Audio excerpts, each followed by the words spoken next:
জয় নিতাই, জয় গৌর, জয় জয় শ্রী রাধে। আজকে আলোচনা হলো যে একাদশী তিথি কিভাবে পালন করতে হয়, একাদশী ব্রতে কী কী আহার করা যায় এবং একাদশীর দিন কি ভগবানকে অন্নভোগ দেওয়া যায়। এই বিষয়ে আজ আলোচনা করব। তা উত্তরে বলা হচ্ছে যে মাধব তিথি ভকতি জনতি যতনে পালন করি, অর্থাৎ একাদশী হচ্ছে ভক্তির জননী। একাদশী ব্রত পালন করলে হৃদয়ে কি হয়? কৃষ্ণ ভক্তির উদয় হয় এবং পাপ দূরীভূত হয়। আমাদের সমাজে কেউ আজ কেউ কাল এইভাবে একাদশী ব্রত পালন করে। সাধারণ নিয়ম হলো যেদিন ভোরে একটু দশমী তিথি, তারপরে সারাদিন রাত একাদশী তিথি, ভক্তরা ওই দিন ব্রত পালন করে না।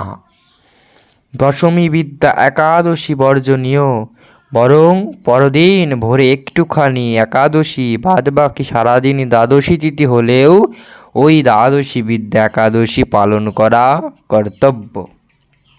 দ্বিতীয়ত, কিছু আহার না করা হলে ভালো। যাদের শরীর সুস্থ তারা চেষ্টা করবেন নির্জলা থাকার। যাদের শরীর অসুস্থ অর্থাৎ অসমর্থ হলে জল পান, তাতেও অসমর্থ হলে আলু, কলা, পেঁপে সবজি, আলু ভাজা, চীনাবাদাম ভাজা বা সেদ্ধ ফলমূল, দুধ বা দুগ্ধ জাতীয় খাবার ভগবানকে ভোগ নিবেদন করে গ্রহণ করা যায়। তৃতীয়ত, ধান, গম, ভুট্টা, ডাল, সরিষা জাতীয় কোনো খাবার গ্রহণ করা যাবে না, কেননা একাদশীর দিন পাপ পুরুষকে ভগবান শস্যাদিতে অবস্থান করতে নির্দেশ দিয়েছেন। তাই সরিষের তেল গায়ে মাখাও নিষেধ। শিম, বরবটি জাতীয় খাবারও নিষিদ্ধ। চতুর্থ, বেশি করে হরিনাম জপ, গীতা, ভাগবত, অন্যান্য গ্রন্থ পাঠ শ্রবণ, গঙ্গা বা অন্য পবিত্র নদীতে স্নান, অন্যথায় গঙ্গা উচ্চারণ স্মরণ করে স্নান করতে হবে। তারপরে একাদশীর দিন কি করতে হবে?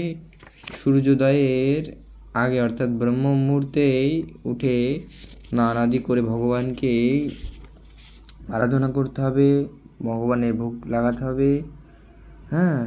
এবার পঞ্চমত বলেছে একাদশী তিথি হচ্ছে ভগবান শ্রীহরির তিথিরূপে এক বিশেষ প্রকাশ। আমাদের ইন্দ্রিয়গুলি অর্থাৎ পাঁচ জ্ঞান ইন্দ্রিয় মানে পঞ্চজ্ঞান ইন্দ্রিয়গুলি, 5 কর্ম ইন্দ্রিয় ও 1 আন্তরিন্দ্রিয় মন, এই একাদশ ইন্দ্রিয়কে শ্রীহরির প্রতি বিনিবিষ্ট করার দিন। সব দিনই ভক্তের কাছে ভগবানকে স্মরণ করার ও সেবা করার দিন। কিন্তু একাদশী তিথি হচ্ছে গত 2 সপ্তাহ, অর্থাৎ আমি কি ঠিক করেছি সেসবের আত্মসমীক্ষার দিন হিসাবে ধার্য করেন কোনো ভক্ত। ষষ্ঠত, যে একাদশীর ব্রতের রাত্রিতে জাগরিত করে থেকে হরিকথা শ্রবণ কীর্তন স্মরণ হরিনাম জপ প্রভৃতিতে যুক্ত থাকলে ভালো হয়, তাকে বলা হয় হরিবাসর করা। কিন্তু পরের দিন যাতে বেশি না ঘুমিয়ে পড়েন সেই জন্য পরিমিত বিশ্রাম বাঞ্ছনীয়। সপ্তমত, একাদশী ব্রত দিনে চুল কাটা, নখ কাটা, সাবান মাখা, মাথায় সরিষের তেল দেওয়া এগুলা না করাই উচিত। অষ্টমত, যে একাদশী ব্রতের পরদিন পারণ সময় নির্ধারিত থাকে, দেখবেন পঞ্জিকায় থাকে বা বৈষ্ণব পঞ্জিকায় সবই সময় থাকে, সেই সময়ের মধ্যে কমপক্ষে 1 দানা শস্য জাতীয় প্রসাদ গ্রহণ করতে হবে। সবচেয়ে ভালো হলো যে শ্রীহরিকে আগে ভোগ নিবেদন করে সংশ্লিষ্ট সবাইকে প্রসাদ বিতরণ করে নিজে প্রসাদ পাওয়া। নবমত, অর্থাৎ এটা হলো শেষ পয়েন্ট, দ্বাদশী তিথিতে তুলসী চয়ন নিষিদ্ধ।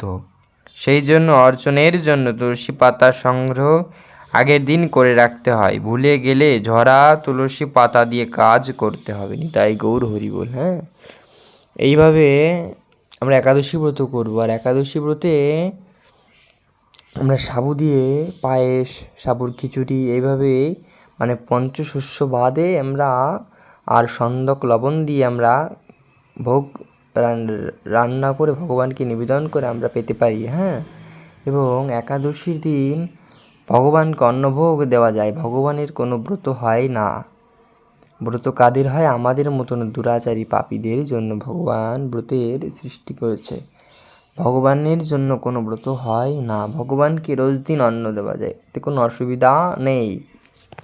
জয় জয় শ্রী রাধে। তাহলে আমার ভিডিওটা যদি ভালো লাগে তোমরা চ্যানেলটিকে সাবস্ক্রাইব করবে এবং লাইক, কমেন্ট, শেয়ার করবে। জয় জয় শ্রী।